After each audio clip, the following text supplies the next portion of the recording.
जातीय जनगणना पर केंद्र सरकार झुकी, लेकिन 2021 की जनगणना कब होगी? ऋतु जायसवाल का सवाल।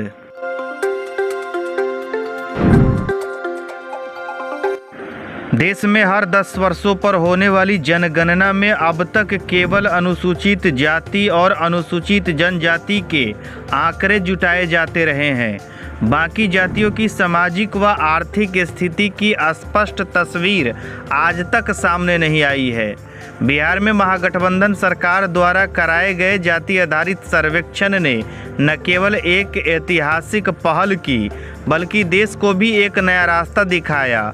यही वजह है कि बिहार के लोगों की लगातार उठती मांग के सामने आखिरकार केंद्र की मोदी सरकार को भी झुकना पड़ा है। केंद्र सरकार की कैबिनेट ने फैसला लिया है कि अब आगामी जनगणना में अन्य जातियों की भी गिनती की जाएगी।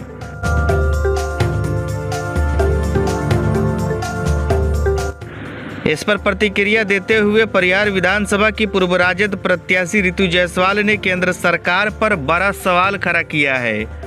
उन्होंने कहा, जो जनगणना वर्ष 2021 में हो जानी चाहिए थी, उसे आखिर कब तक टाला जाएगा? क्या केंद्र सरकार अब भी पिछली 2011 की जनगणना के आंकड़ों के आधार पर योजनाएं बनाती रहेगी?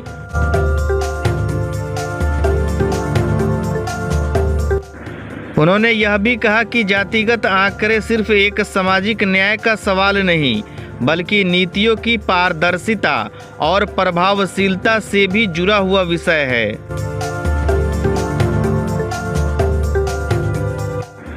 अब देखना है कि केंद्र सरकार केवल घोषणा कर जन भावनाओं को शांत करती है या फिर वास्तव में जनगणना की तारीख का ऐलान कर देश को ठोस कदम देती है। आईफोन लेना हुआ अब आसान। परवेज मोबाइल में सभी ब्रांड का mobile, fridge, washing machine, LED TV, battery, inverter EMI पर मिलता है। आधार कार्ड, पैन कार्ड या क्रेडिट कार्ड लेकर आएं और अपना मनचाहा सामान लेकर जाएं, वो भी आसान किस्तों में। Parvez electronics and mobile, Kadma, Chandni Chowk. 72 61 88 9 786।